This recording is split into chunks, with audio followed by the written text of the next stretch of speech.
So Salem's Lot was something that the actors and actresses in this film did that seemed very convincing, meaning that vampires were real. That the way the story develops and the way that the TV series moves along at its pace, which has often been criticized as very slow and very sluggish. I thoroughly enjoy the sluggishness because it builds up what is going to become a reality. There's not a lot of shock value. There is rarely any blood or gore. There isn't anything that suggests that something is going to happen within the second. I thought in my mind, even as a child, without understanding a lot of the plot or the dialogue until I got older, that this thing was so well done that it was very convincing. It had overtones of The Incredible Hulk. Back in the day, I used to watch Bill Bixby and Lou Ferrigno have a chemistry, and the way that the eye contacts were used to being placed with normal everyday clothes as opposed to cloaks or outfits that were a little bit extravagant, in your face, volumized. When I used to watch Bill Bixby on The Incredible Hulk and his eyes turned, it jarred me. It startled me because it looked so exceptionally real that he was still in his everyday clothes and he was about to turn into something that basically metamorphosized into something much bigger than he was, but he still had the personality. He still had the attitude and the emphasis of being angry and to not necessarily seek revenge, but to maybe put someone back in their place when they started something that they knew they shouldn't have never done in the first place. And for some reason, Salem's Lot had a little bit of a little bite and a little overtone of that. That I think the characters like Barlow and Stryker, I don't think they're set out to kill. They're set out to get something that they need, and that's basically blood. I mean, at the end of the day, it's blood. That's the myth and the folklore of vampires, is that they feed off blood. But the way they go at it has always intrigued me. They can definitely easily manipulate any environment, any atmosphere, anything. And some of it can be humorous, some of it could be very direct, because it's almost the equivalent of someone fiending for a cigarette. I personally never been a smoker, but I drink soda, or I have a sweet tooth. And if I don't have any of those after a while, or if I feel like I'm cutting back, or sometimes I feel like I'm cut off, face it, anybody that has a hunger strike or needs to eat, most people get irritable. Most people get edgy.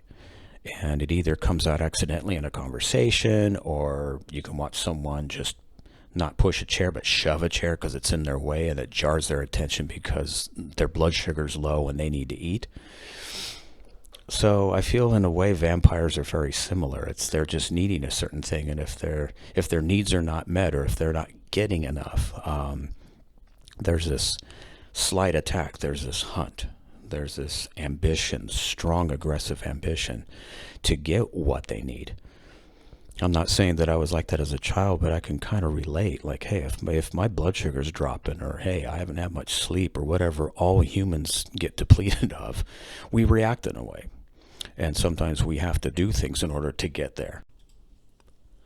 So in the late 90s going into early 2000s, I was dating somebody in Chico, California for a while that we got word that her aunt was going to get married in Fortuna, California, which is right on the coastline as well.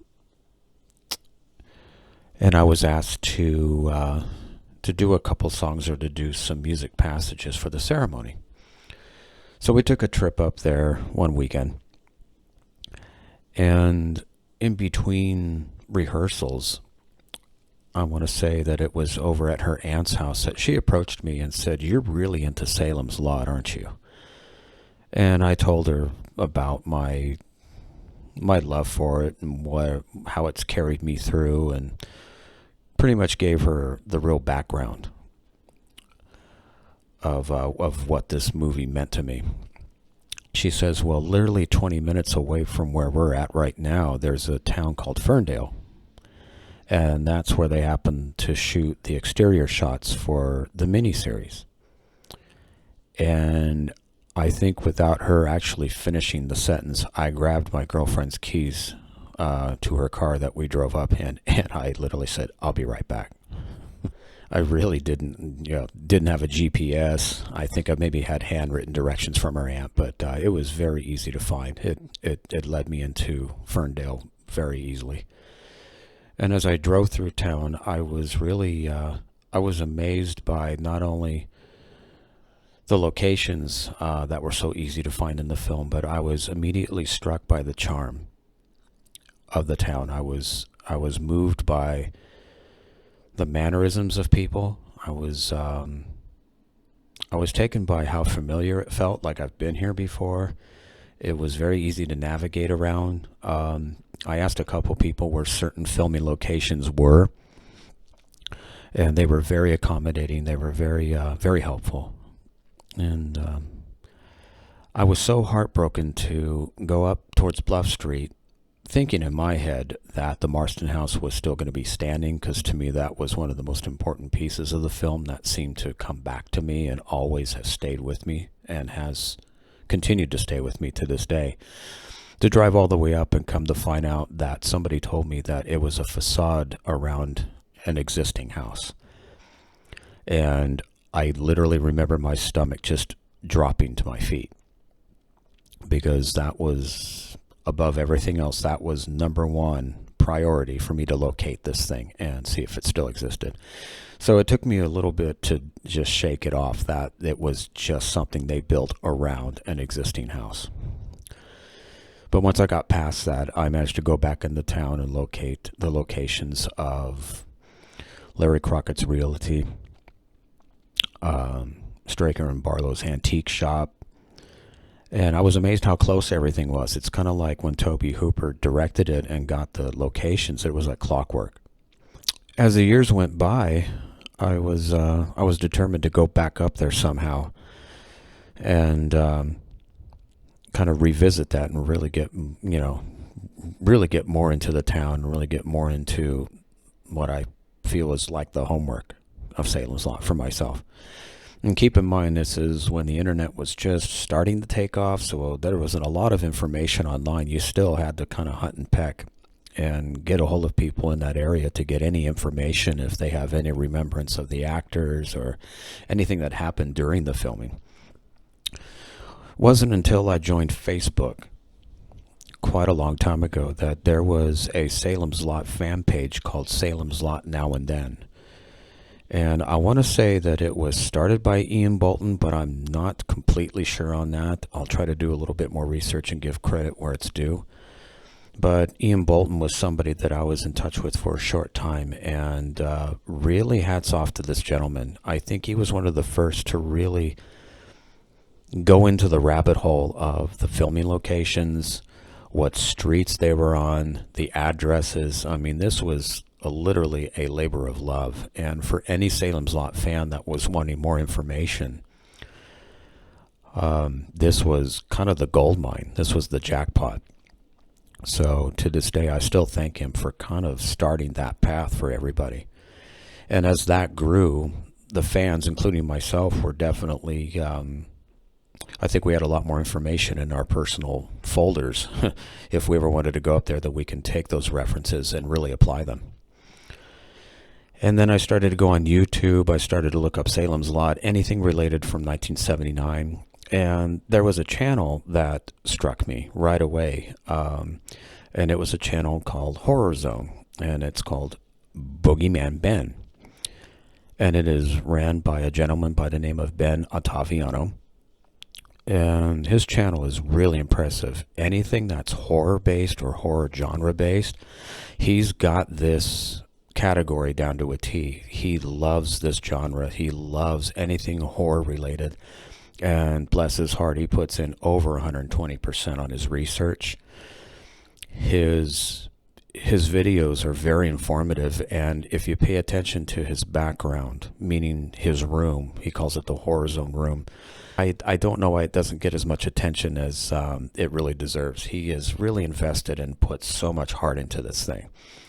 After I started to see that channel, I started to get on another channel called Everything 101. and its creator is by the name of Danny Evans. And his channel is based on literally what the title implies. It's everything. It's everything from music lessons, music tutorials, to how do you make French toast. He kind of covers a lot of bases. So when I got a hold of Danny's channel, he did a great video of taking a trip from Georgia, where he lives, down to Ferndale, and him literally being on the soil of Ferndale to find the movie locations and to get the addresses and do like a visual tutorial. And that caught my eye. And once again, it just reunited my thoughts of lost, loves and likes of the movie and brought it right back to the focal point. So between those two channels, I was determined to either be a part of one channel or two channels. I really felt that I could bring something to the table with both of these guys. And lo and behold, both channels, Everything 101 and the Horror Zone, Boogeyman Ben, made a video together. And it was discussing, I think, just Salem's Lot in general. I can't remember the exact video. It might have been just a conglomeration of the upcoming 2024 release that finally came out, along with celebrating the one from '79. And the more I watched it, the more that I listened to them together, I was really wanting to wedge my way in. I don't know if you remember buying Shrek on DVD when it came out. If you look at the beginning menu feature, I think a lot of the townspeople are just kind of standing there, and then you see Donkey in the back literally jumping up and down and him saying, "Pick me, pick me, pick me." I was literally Donkey with those guys because I wanted so bad to be a part of what they were celebrating, because I knew exactly what they were touching on. And I think in time, with a little persistence and patience, I eventually joined these guys. I was invited, I think, by Danny first, to maybe want to make a video with the three of us, and it was just simplistic questions of what can you bring to the table, what are some ideas. And I think my pitch or my idea for our first video was to compare Salem's Lot, I think, with the UK version, the overseas version, to our version, and doing little tidbits of what's different about the videos, or what's different about both cuts, because they are different. So I think that was the beginning of us, joining as a trio, which now we call ourselves the Salem's Lot Minority. I found it very touching that, aside from Salem's Lot, we have managed to bond and develop a very close friendship with the three of us without really trying. It happened naturally. If we're not doing anything Salem's Lot related, we are generally very good about acknowledging each other's birthdays. We'll greet each other for the holidays. If one of us has a video that we would like to post, or if we have anything that's in interest of topic of the movie, we'll kind of propose it to the other two or the other three or just one. And what's become of that is really kind of a fun way of celebrating the film with the fans. I think Ben said it best, that we seem to be the only three that constantly keep this thing floating. Because ever since Toby Hooper died, there really hasn't been a lot of carrying the torch of the '79 miniseries. There's a lot of fans and there's a lot of people out there that thoroughly enjoy it. But we've noticed, at least in the YouTube community, there's not a lot of people keeping this thing floating. And we three seem to feel that it's our responsibility, without working too hard at it, to keep it going, to constantly bring new facts and new trivia to their channels. I think between that and also Danny having some interviews with Ron Scribner and Lance Kerwin before he passed, and Julie Cobb and Mara Alexandra, that just to name a few of the cast, because there's not many that are around with us. But I think we're probably the only ones that really have taken the time to get a hold of some of these people that still exist and have any memories or any recollection of the film, to put this on YouTube. So I feel very proud and very, very accomplished that something that's been a love and a like all of our lives, really, have landed us where we are. And that's getting a hold of these people and making friendships and bonding with these people. It's very rewarding. I can't think of any other thing that brings us as much joy. So back in 2021, I took my girlfriend to Ferndale, California. We needed a much needed break from work because we work in retail, and anybody that works in retail knows that it could be the most bipolar occupation and the most exhausting job to do. We decided to take a trip out to Ferndale, I think for about a good week, or at least 4 days. And I told maybe a handful of people, which became many people, because I do trust several people in my circle, that I was going to go ahead and propose to her in Ferndale. She was into Stephen King and read several of his books, but she never really got into Salem's Lot. It's just something that just hadn't landed in her lap at that point. And she hadn't read the book, she hadn't seen the movie. So I said, well, okay, we're going to have to fix that. So I showed her the film. I told her that it was filmed in Ferndale, California. Would you like to go there? So long story short, we requested the time off, which got approved, and we packed up the car and we went. And we stayed over at a beautiful location in Ferndale called the Gingerbread Mansion. The place is absolutely beautiful. It's literally in the heart of downtown of Ferndale. The hospitality is wonderful. We really enjoyed this visit. And I want to say the second or third day that we were there out of 4 or 5 days, I took her up to the Ferndale Cemetery. And it was a sketchy morning when it came to weather-wise, because you're literally on the coast. I mean, the beach is literally 5 minutes away. So any storm front or any front of any kind that comes in, you pretty much know within a minute if it's going to rain. You don't have to wait for it. So when we got up there, it wasn't pouring, but it was definitely, it was coming down. And all I could think is, I want this to pass so I can find a place up on top of the cemetery to propose to her. And finally, it cleared up just enough for me to do the whole formalities of it. We had a pair of headphones, we had a headphone splitter jack that was into our phones. We managed to get Wi-Fi on top of this hill. And I started to play her Led Zeppelin's Thank You. And right around towards the end of the song, then the sun really broke through. Like, it literally shined down on us, rays and all. It looked like something from a movie. And that's when I proposed to her and asked her to be my wife. And it was a moment that both of us will never forget, because of the timing of the weather, the temperature, just everything seemed to have its proper place. It was literally the perfect moment. And I don't use the word perfect too often, because obviously nothing's perfect. But it definitely was a very, very beautiful, beautiful occasion. And so we spent pretty much the majority of the time having coffee over at Mind's Eye. It's a wonderful coffee shop. Again, the hospitality and the people are just, it is so rewarding after you work in retail for how long that it kind of centers you back. It just brings you back to life. It really fills up your meter. So the summer of 2022, I recall going on the YouTube, and I went on Danny's channel, Everything One-on-One, and he just posted a video of a phone interview he did with Ron Scribner. Now, Ron Scribner was the actor who played Ralphie Glick in the 79 miniseries. And that really caught my attention. I think I might have called out from work to actually watch it. I was so super jazzed that he got a chance to converse with him. And if you go on his channel, you can easily find that video. It was a great interview. Ron was very accommodating, seemed very friendly, very down to earth.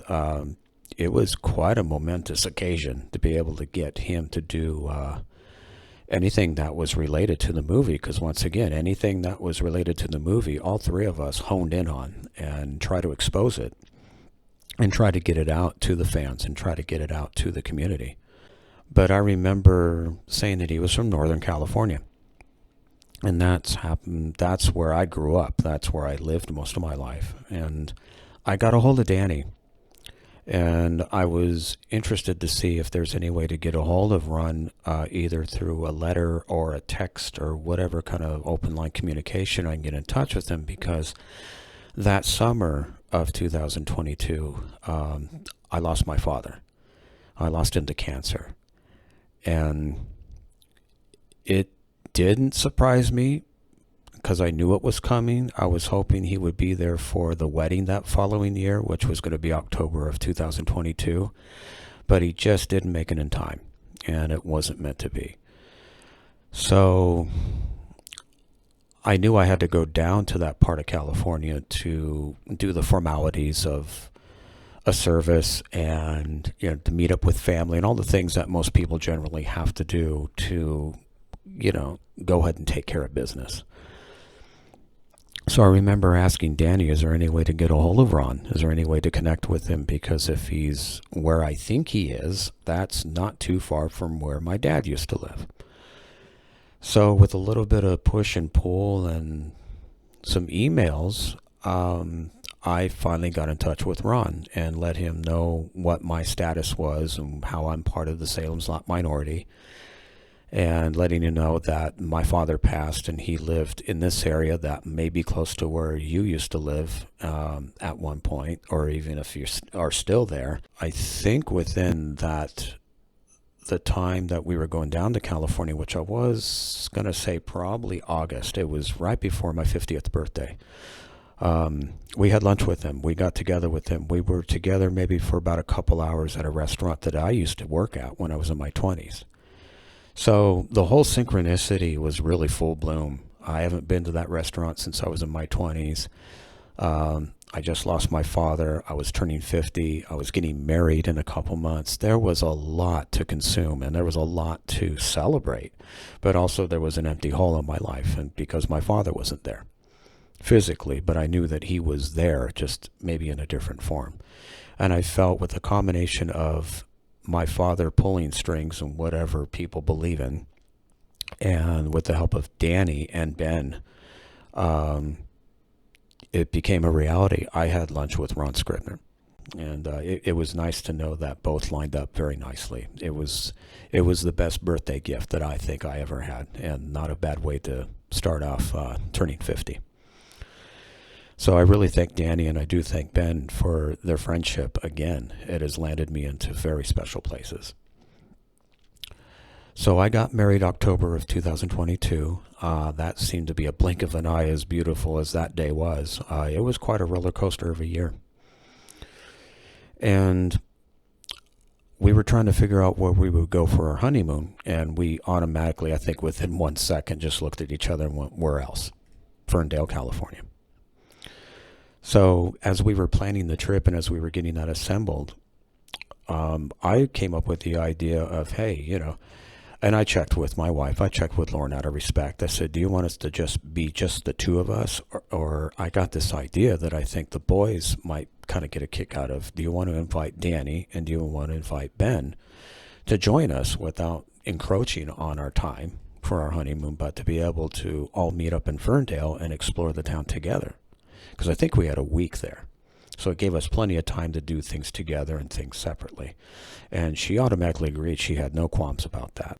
So that pretty much wraps up my journey and my thoughts about Salem's Lot. I never thought of a movie or a mini-series, much less anything, would have such a strong connection to me and have a lot of symbolism and synchronicity in my life. It's a trip. Even myself can't really believe some of the good fortune that it's brought me.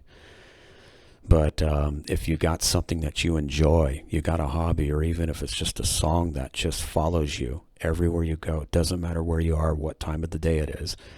If you can find the right people to bounce that off of, those are the people you want to keep for life.